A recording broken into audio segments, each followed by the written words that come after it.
Syllabic templates and syllabification. Syllable is an important aspect of phonology, right? And we are required to go through the elements of syllable as a unit of speech. So a syllable is basically an important unit of speech with an obligatory peak, right? And which is called nucleus, right? And then the optional margins, right, on both sides. And those optional margins are onset and coda, right? So in the middle is the peak. That's the syllable. And syllable structure is an important description of the sound patterns of a language, right? That how languages maintain their syllable structure. Like how many consonants are allowed at the onset position, and then how many are allowed at the coda position, right? Are only vowels allowed at the peak, right? Or some consonants may also be allowed in the middle, which is the peak or the nucleus, right? So this, exploration of the syllable structure is an important aspect of the speech analysis, right? There are two types of, structures. One is the default structure, right? Which is by default. The generic structure, right? The general structure is that how is the onset and the rhyme, how are they structured? How are they formed, right? That's the, general description of consonant and vowels in a syllable, right? But on the other hand, there might be the language-specific structure of syllable, right? Like languages, they do differ while maintaining their syllable structures. And the process is called syllabification, right? Like how the speakers of language form their syllables, right?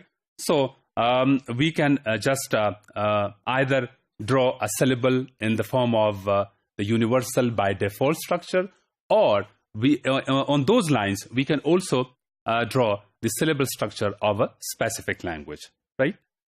The generic one is available in two types of possibilities. One, when there are three notes. One is the onset, in the middle is the nucleus, and then on the other end, there is the coda, right? While the more, modern or the latest description of the generic structure of syllable is when there are two notes, right? In the one, it's the onset and then the rhyme. And within rhyme, there is the nucleus and the coda. So let me draw the generic one first for you. So for syllable, actually, we would take, we would use the sigma. Sigma is basically the symbol of syllable, right? So the syllable is divided into two notes, onset, like what is available at the onset level. And in onset, we always have consonants and then rhyme, right? Within rhyme, we have further two notes, right? The one is nucleus, right? And that's basically the peak, right? That's the peak. And it is a vowel which is supposed to be at peak all the time, with the exceptions of very few consonant sounds with syllabic features, right? And then we have coda in the rhyme also, right? Within coda, consonants are found, right? So this is the general structure of syllable. Onset consonants are optional, right? And they are optional. I'm using brackets in order to show that they are optional. Similarly, consonants are also optional at coda, right? And then the number of consonants, right? It could be empty, or there might be 1, 2, 3, maybe like 3 or 4 consonants available as per the structure of the language, right? And then similarly, at coda, it could be empty, or there is the possibility of consonants 1, 2, 3, 4. 4 are in English, right? So this is actually the generic, structure of syllable. But remember that languages do encourage only the CV pattern. That's the pattern that's the only pattern which is found in all human languages, right? So that's why the preferred structure for syllable is CV, right? By CV, we mean that it's always one consonant at onset, right? And then the one is the peak, right? So that's the, the structure which is available with us, right? That's the possibility of the syllable structure, which is universal and which is available in all languages of the world, right? So let's go back to the discussion on this syllabification and syllabic templates. So the CV template is found in all languages, and that's the universal pattern which is encouraged universally, right? And similarly, from this structure of language specific, we can describe the maximal syllabic structure of a language, right? And this CV pattern shows that languages, when there is a sound which is under exploration, and the experts are to decide that whether the sound is the part of the coda or the onset of the next syllable.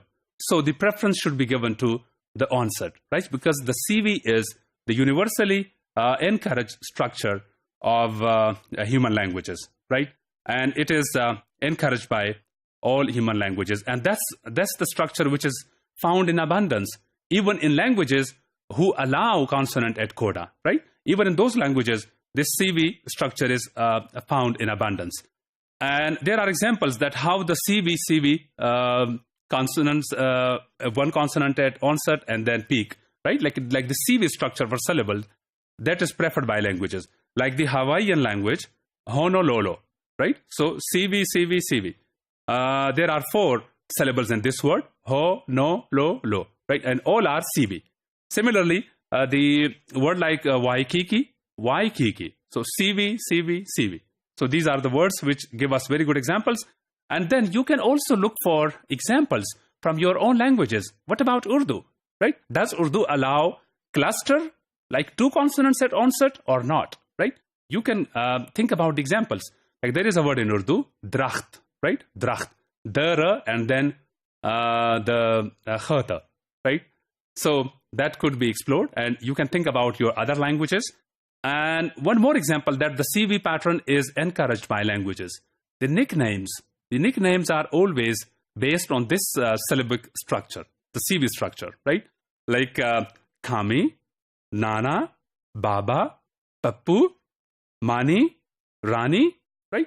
And the last point about this discussion, that children, they do acquire first the CV structure when they acquire their mother tongues.